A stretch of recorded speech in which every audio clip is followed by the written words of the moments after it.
We are live. How about that? We are live on the road with Circle Leadership. It's funny to be live on the road because we're actually still in Perth, but we are on the road here in Perth. Stayed overnight at the Novotel Langley. We're here with clients, working them through their business evolution roadmap. And because we had to do the live stream this morning, thought it'd be a lot easier to actually just stay in the town instead of commuting back and forth and getting up really early and get a good night's sleep, so we could be ready to do the live and then race straight back down to the conference room and get back to work with the clients. So here we are live. And so this is the beautiful hotel room that we're staying in right now. And I thought it looked really cool with this nice Broadwater backdrop here, but this is the best, literally the best angle we can pick in this hotel room. Anyway, so today we're here to talk about the difference between leadership and management, and to stop managing and start leading. This is we've done a lot of content on that this week. It's been really awesome, actually, because we had a lot of feedback from people about some of the articles that we've written, some of the content we've published, the newsletter, and even some of our tools that have been downloaded. By the way, there is a PDF if you'd like it. Just type #leadership in the comments, and we'll make sure that Jordan gets you a copy of the PDF that talks all about leadership, the difference between leadership and management, the definition, etc., like that you can have in front of you. So in this live stream, I just want to talk about the difference between this concept of stop managing and start leading. And I guess to get to the beginning of it, I want to just get very clear on, many years ago, I was asked, do a lot of stuff about leadership, Dave. How do you define leadership? And that's where I crafted the definition that we use today at Circle Leadership. And that is that leadership is all about helping other people become the best version of themselves to do their life's best work while in your care and beyond. Okay, so when you look at that definition, by the way, I don't have anybody here helping me do all the tech stuff, so I'm going to have to do some of the tech stuff myself. So this could get dangerous. So when you think about that as a definition, right? So leadership being all about helping other people be their best to do their best while in your care and beyond. There's two key components of that definition. One is that it doesn't say that you need a position or title to demonstrate leadership. So when we're working with organizations, what we challenge them to do is, how do we build leadership depth and strength in our organization, where you don't need a position or title to demonstrate leadership? Imagine if leadership was being demonstrated throughout the whole organization at many layers or levels, or spread across the organization. Yeah, Lisa, yeah. So I have to push a button now because Lisa's made a comment. No, yes, I do. I'm trying to do 6 different things. I've got comments I want to post up, and then obviously doing the feed here. But yeah, Lisa is not with us today. She's doing her live stream tomorrow, by the way. So she's going to do an epic live stream on leadership and management from her perspective too, and some of the work that she's been doing with our clients. So if you want to tune into that one as well. But yeah, so firstly can you imagine an organizational culture where leadership was demonstrated all the way around, up, down, and across your organization?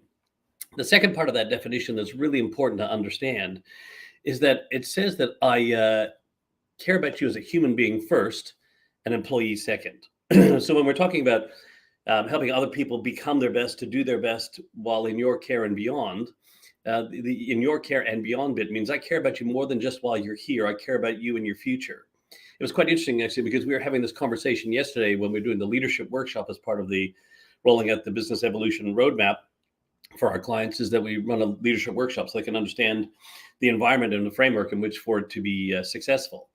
And we're talking about, when we're, there's already a war for talent on, and how do we attract and retain people? And, the whole adage of, if I develop my people and they may choose to leave.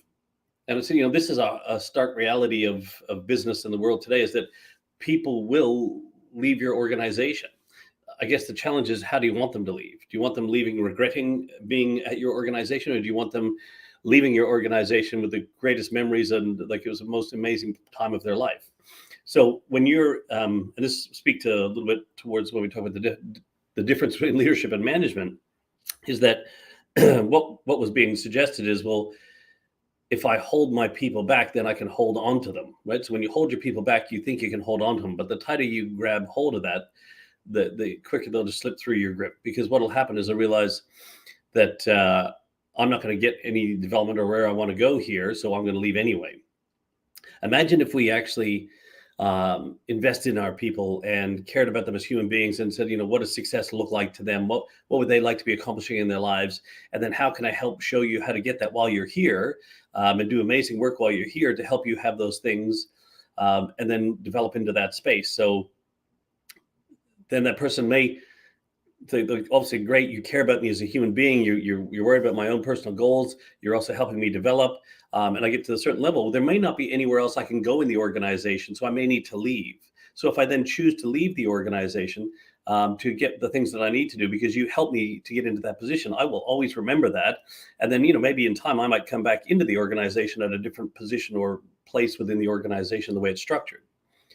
And so we were talking about this yesterday. It was really cool because they're like, oh yeah, like, and it led on to this concept of having this organizational alumni, the people who speak proactively about the organization, who no longer work there, but they're advocates for the organization. They speak fondly of the organization, the time being there, so that when other people are thinking about, should I come join your organization, you can speak to all these other people about how much they love their time at our organization. But if you're managing and trying to hold them back, or you're not giving them everything because you're afraid they're going to leave, well, they'll leave, but they'll leave with a bad taste in their mouth, and they won't speak highly of your organization because you're not going to stop them from leaving. But also, you shouldn't hold them back if they've got goals, dreams, aspirations, and desires that they would like to move on to. Well, leadership would suggest that you do whatever you can to help them to get there. All right, and help those people achieve whatever it is they want in their life, and then you'll find more people to bring through your organization. Right. But then the ability to attract people becomes greater because people go, wow, this is an amazing place to work because they actually care about me. And I would think you'll find in the world today that more people are looking for places to work where they feel wanted, needed, desired. Right. So that's a critical thing. Yeah. So yeah, people don't leave businesses. They leave bosses.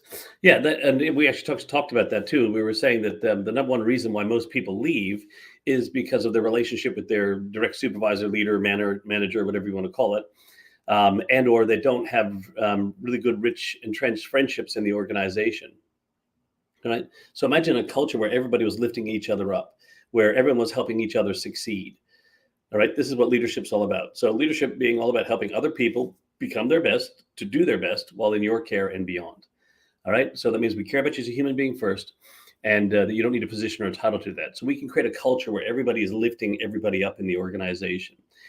So that's our definition of leadership. The next thing I want to sort of just quickly cover off is the difference between leadership and management. And it starts off the back end of that definition. And that for me is really important here. Is that you lead people and you manage resources. And please understand that people are not a resource. All right. So I know many organizations have human resources.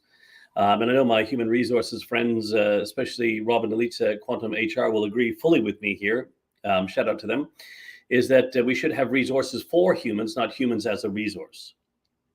How many people out there would like to feel, you even look at yourself, anyone listening or watching this later, would you like to be treated as a means to an end, an expendable commodity? All right. Like that's what a resource is. And when we treat people like that, we wonder then why they leave our organization. And then we struggle to find people to come into our organization because we get a reputation for burning out people. And it's really not a healthy practice to start with. And it's just not the way we should have organizations in the world today. We need to have organizations as great as the humans that are in them. Right. And we have amazing humans out there. So we need to actually build organizations that are more human centric. All right. So that should be resources for humans, not humans as a resource.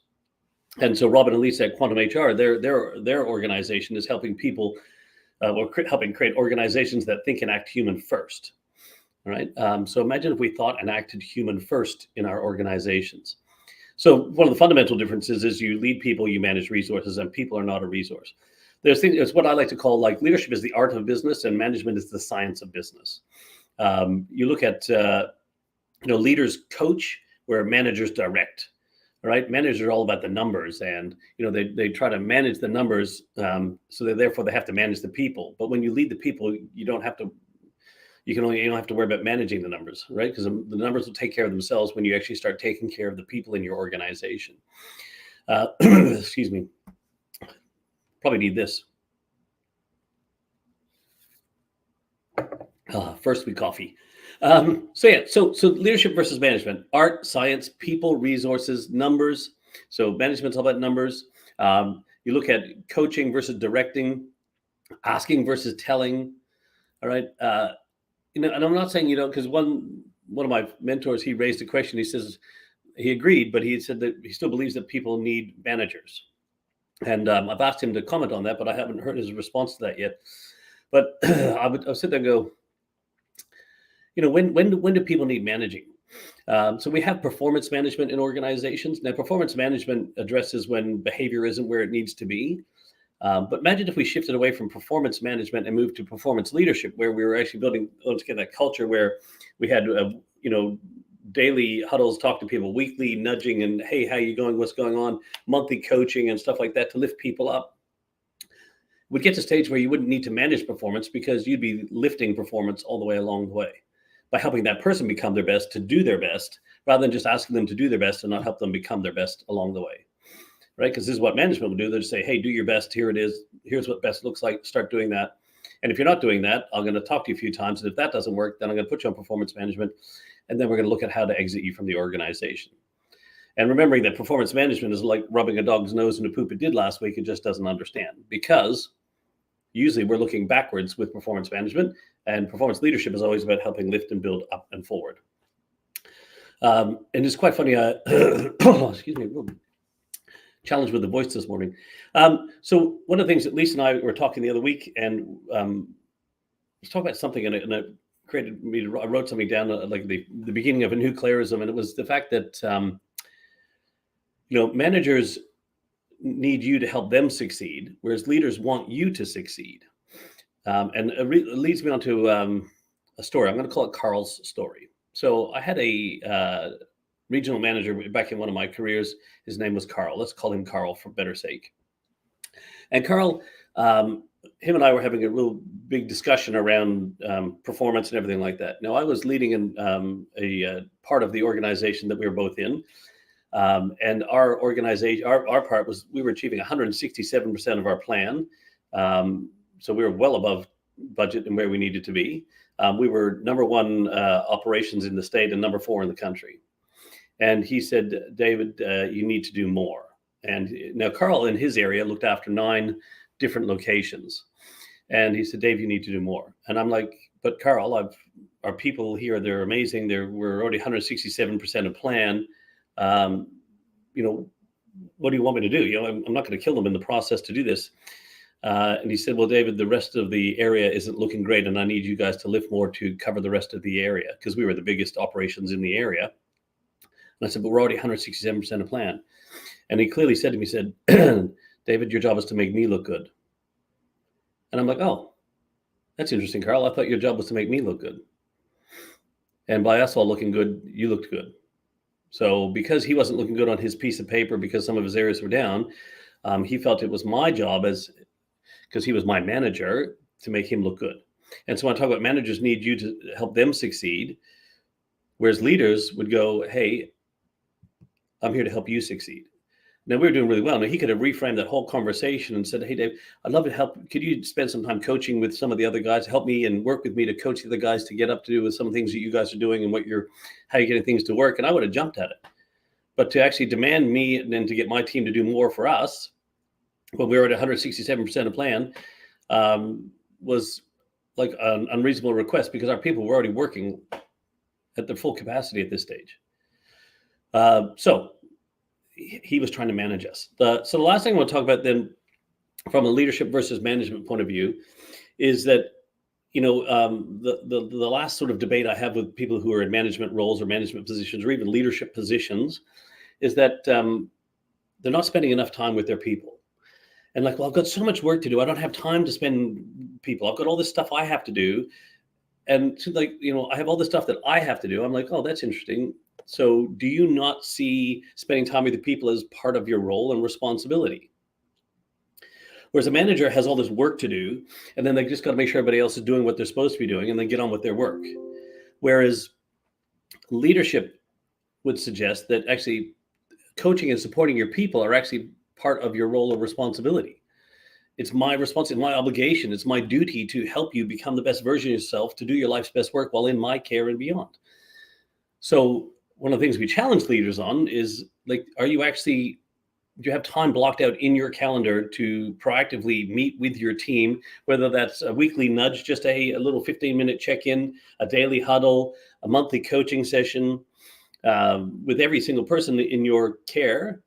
Or do you try to squeeze it in because it's something else you have to do on top of your work?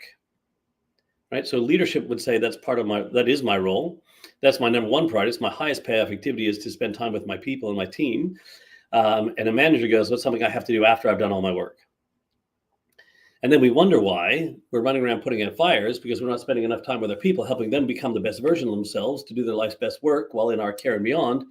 Therefore, our people aren't evolving because we're not evolving. And then therefore we're having to take on more work, or everyone's having to work longer and harder and steal from our personal lives to increase our capacity, instead of actually helping everyone increase their capabilities and their capacity by spending more time coaching with them. Which is why, once again, I shared with you guys that leadership's more about coaching and management's about directing. So it's easy for me just to tell you what to do. Go do these things. I've got work to do, so just go get them done. And if you don't do them properly, then I'm going to put you on performance management. Now, I appreciate that's an oversimplification of what happens, but that's what happens in organizations. So let's summarize this and wrap it up. So leadership's all about helping other people become their best, to do their best while in your care and beyond. That means I care about you as a human being first, an employee second. It means I don't have to have a position or title to do that. So anyone in our organization can demonstrate leadership at any given time. There's few key differences between leadership and management, and that is that one is all about people, which is leadership, and management's all about the resources. It's about science. It's about direction. And where leadership's more about the art and caring and coaching and working with other people and helping them to be their best. It's also, about setting one is about giving direction, one is about setting a direction. So leadership's all about setting the direction, where we're going, and holding the vision. We talk about this, and working with people through the lens values, make sure we're leading, living, and loving the narrative and the story of our organization. Right? Managers want you to help them succeed. Leaders want you to succeed. So they want to see you, and even that means you have to move on somewhere else to get the success they're looking for. They would happily help you do that. And then just remember that working with people is a part of your responsibility, your duty. It's an obligation as in the concept of leadership, for you to actually spend time helping other people. So that was what I want to share with you guys today. There is a PDF that covers a lot of that sort of stuff. If you want to, just hashtag leadership in the comments below, and we'll make sure that we get a copy of that to you. Thanks for tuning in, and look forward to see you guys next week, where we're going to actually delve into a little bit more around human behavior, and then how do we actually help people become their best, to do their best while in your care and beyond. So look forward to that. And don't forget, if you want to tune into Lisa, if you jump onto Lisa's stuff, Lisa Ferguson, on her LinkedIn page or Facebook pages, she's going live tomorrow with some other context around this concept of leadership versus management. Okay, guys, got to go. Got clients waiting.